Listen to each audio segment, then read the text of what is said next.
बिस्मिल्लाहिर्रहमानिर्रहीम। अस्सलाम वालेकुम। आज मैं आपके साथ बीफ शामी कबाब की रेसिपी शेयर करने जा रही हूँ। कुछ टिप्स एंड ट्रिक्स आपके साथ शेयर करूँगी किस तरह से आप इन्हें सॉफ्ट, जूसी और रेशेदार बनाकर तैयार कर सकते हैं। इतने ज़बरदस्त रेशे के साथ ये शामी कबाब तैयार होते हैं कि आपकी वाह वाह हो जाएगी।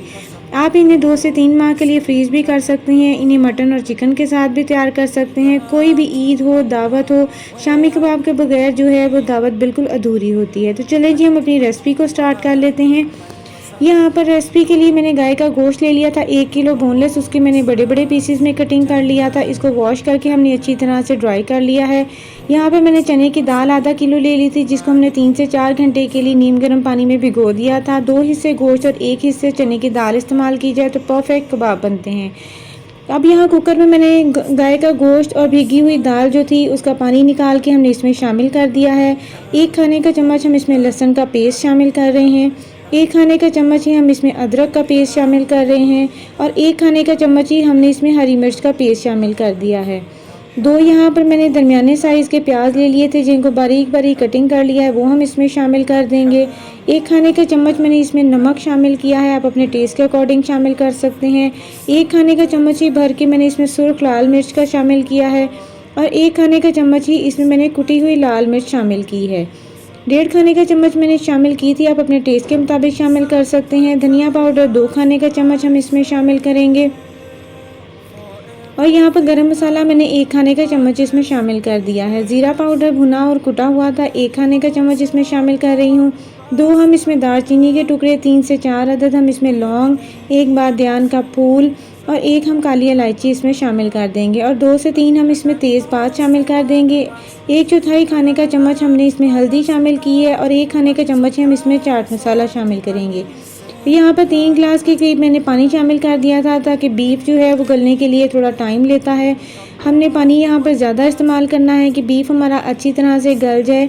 10 से 15 मिनट के लिए हमने फुल इसको प्रेशर कुकर में पकाना है। जैसे ही 10 से 15 मिनट के बाद हमने इसका प्रेशर बंद करना है, स्टीम निकलेगी तो फिर हम इसका प्रेशर खोल देंगे। आप देख सकते हैं कि पानी की क्वांटिटी यहाँ बहुत कम रह गई है। बीफ हमारा बहुत अच्छा सा गल गया था। इसी तरह का टेक्सचर हमें चाहिए कि जब हम इसको मैश करें तो आसानी से ये मैश हो जाए। अब हमने इसमें से साबुत गरम मसाले जो शामिल किए थे वो हमने एक चिमटे की मदद से निकाल देने हैं। इनको निकाल के आप इसको वेस्ट कर दें। तो चलें जी, अब हम इसको हल्की आंच के ऊपर हम पका रहे हैं, ताकि साथ साथ हमने घोटने की मदद से अच्छी तरह से इसको घोटते जाना है, ताकि दाल और गोश्त जो है अच्छी तरह से घुट जाए।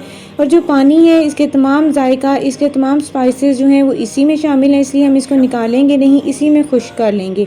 हल्की आंच के ऊपर आप इसको घोटते रहेंगे तो यकीन करेंगे इतने ज़बरदस्त ये ड्राई हो जाते हैं, रेशेदार हो जाती हैं, दाल और गोश्त तमाम यकजान हो जाते हैं। इतना परफेक्ट ये टेक्सचर बनता है ना कि तमाम लोग आपसे रेसिपी लाजमी पूछेंगे। जब ये अच्छी तरह से घुट जाएगा तो आपने इसकी आंच बंद कर देनी है। तमाम मटेरियल को आपने एक बाउल में निकाल लेना है। आप देख सकते हैं जी माशाल्लाह कितना ज़बरदस्त रेशे बने हैं, इतना रेशेदार ये टेक्सचर है ना। इस तरह के शामी कबाब आपने एक दफ़ा बना लिए तो आपने लाजमी इस रेसिपी को ट्राई करना है। अब हमने इस मटेरियल को थोड़ी देर ठंडा होने देना है, फिर हम इसमें कुछ मसाला जात और शामिल करेंगे और उसके बाद कबाब बना लेंगे। 1 चाय का चम्मच नमक शामिल किया था। 3 खाने के चम्मच बारीक कटी हुई हरी मिर्च हमने इसमें शामिल कर दी है। आधा कप हमने धनिया और पुदीना इसमें बारीक काट के शामिल कर दिया। 2 इसमें मैं अंडे शामिल कर रही हूँ। आधा किलो हो तो आप 1 अंडा शामिल कर सकते हैं। नींबू का रस 2 खाने के चम्मच मैंने इसमें शामिल किए हैं, जिससे बहुत अच्छा सा फ्लेवर आ जाता है शामी कबाब में। आपने लाजमी डालना है। अंडे डालने से ये सॉफ्ट और जूसी रहेंगे, बिल्कुल भी ड्राई नहीं होंगे। इसको आपने अच्छी तरह से मिक्स करना है और मिक्स करने के बाद आपने शामी कबाब बना लेने हैं। आप देख सकते हैं जी माशाल्लाह इतना ज़बरदस्त हमारा ये टेक्सचर बन के तैयार होता है ना। इसे आप 2 से 3 माह के लिए आराम से फ्रीज़ कर सकते हैं। अच्छी तरह से हर चीज़ इसकी यकजान हो गई है। यहाँ पर आपने अपने टेस्ट के मुताबिक छोटे या बड़े जिस तरह के शामी कबाब आपको पसंद हो आप इसे बना सकते हैं। आप इसके साथ सैंडविच बना सकते हैं, दावत में फ्राई कर सकते हैं, बर्गर बना सकते हैं। जिस तरह से आपको पसंद हो आप उस तरह से इसको इस्तेमाल कर सकते हैं। 2 से 3 माह के लिए आराम से इसको फ्रीज़ करें। जब ये फ्रीज़ हो जाएंगे तो फिर इसको एक एयर टाइट बॉक्स में या जिपलॉक में आप निकाल के आराम से रख सकते हैं। बहुत ज़बरदस्त ये कबाब बनते हैं, इतने सॉफ्ट और जूसी ये रहते हैं। जिस तरह से मर्ज़ी आप इसको लंबे टाइम के लिए भी फ्रीज़ करेंगे बिल्कुल भी ख़राब नहीं होंगे। आप यहाँ पर फ्राइंग कर लें। फ्राइंग के लिए आप इसको अंडा लगा के भी फ्राई कर सकते हैं। इनको मैंने इसी तरह से आज फ्राई कर लिया है।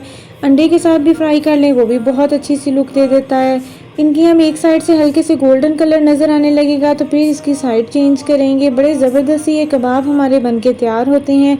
दोनों तरफ से अच्छा सा गोल्डन कलर आ जाएगा, क्रिस्पी हो जाएंगे तो हम इनको निकाल लेंगे। आपने इस रेसिपी को लाजमी ट्राई करना है। सॉफ्ट जूसी अंदर तक ये कबाब बनके तैयार होते हैं। कबाब हमारे फ्राई हो गए थे, मैंने इनको एक प्लेट में निकाल लिया था। आप देख सकते हैं ये बाहर से कितने क्रिस्पी और जूसी हैं, अंदर से ये फुल रेशेदार हमारे कबाब बनके तैयार होते हैं। इतना ज़बरदस्त रेशा जो है उस तरह से नहीं बनता, जब इस तरह से आप घोटते हैं तो बड़ा ज़बरदस्त इसका रेशा बनके तैयार होता है। अगर आप मेरे चैनल पर नए हैं तो मेरे चैनल को सब्सक्राइब कर लें और बेल आइकन को प्रेस कर लें। Thank you so much for watching. Allah हाफिज़।